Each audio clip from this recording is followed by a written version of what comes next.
สวัสดีค่ะวันนี้เรามาอยู่ที่คาเฟ่เดอชินะคะที่จังหวัดสุพรรณบุรีนั่นเองที่นี่ก็จะเต็มไปด้วยน้องหมาพันธุ์ชิวาวานะคะทั้งหมดประมาณ20ตัวค่ะแต่เขาจะแบ่งเป็นรอบๆนะคะอย่างตอนนี้ที่ไปก็จะเป็นรอบของน้องหมาพันธุ์ชิวาวาค่ะและต่อไปเนี่ยเขาก็จะปล่อยพันธุ์ชิบะมานะคะซึ่งแต่ละตัวเนี่ยก็น่ารักมีคาแรคเตอร์เป็นของตัวเองทั้งนั้นเลยค่ะนอกจากชิวาวาแล้วเนี่ยก็จะมีพันธุ์หมาหน้าย่นแบบนี้ด้วยนะคะตัวนี้ก็จะมีความน่ารักมากๆเลยน้องหมาที่นี่เขาจะติดยาดมนิดนึงนะคะถ้าเปิดยาดมให้เขาดมเนี่ยเขาก็จะกรูกันเข้ามาเลยค่ะโดยค่าเข้าเล่นกับน้องๆนะคะก็เสียแค่คนละ99 บาทเท่านั้นแต่จะได้เครื่องดื่มฟรี1แก้วนะคะสามารถเลือกเครื่องดื่มได้ตามใจชอบด้วยค่ะอย่างน้องหมานี้นะคะก็จะเป็นชิวาว่าที่พยายามจะขึ้นเล่นกับอาม่าแล้วอาม่าก็พยายามที่จะเอาน้องนะคะขึ้นมาแต่ขอบอกไว้ก่อนนะคะว่าทางร้านเนี่ยไม่อนุญาตให้นำน้องเนี่ยขึ้นมาเล่นบนตักแบบนี้นะคะเนื่องจากว่ากลัวว่าน้องๆเนี่ยขาเขาเนี่ยจะหักลงไปนะคะเวลาเขากระโดดแรงๆนั่นเองค่ะ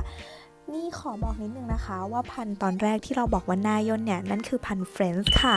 น้องหมาที่นี่นะคะเฟรนลี่น่ารักมากๆเลยกฎกติกาของเขาเนี่ยก็คือว่าเราจะต้องนั่งเฉยๆอยู่กับพื้นนะคะเพื่อให้น้องๆเนี่ยเดินเข้ามาหาเราเองค่ะแล้วก็น้องๆที่นี่นะคะจะมีความเชื่องมากๆเขาก็จะมานอนตักเรา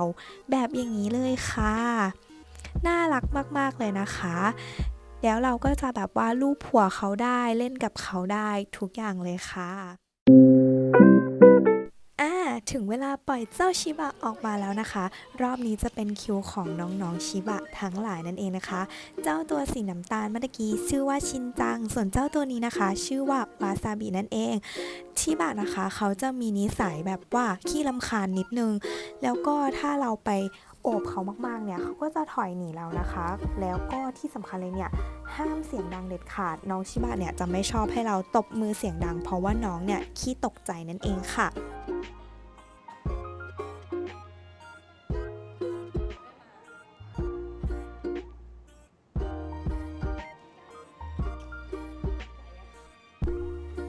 มาถึงช็อตนี้นะคะอยากจะขอเซลฟี่กับเจ้าวาซาบินิดนึงแต่เหมือนน้องจะไม่ให้ความร่วมมือเอาซะเลยนะคะ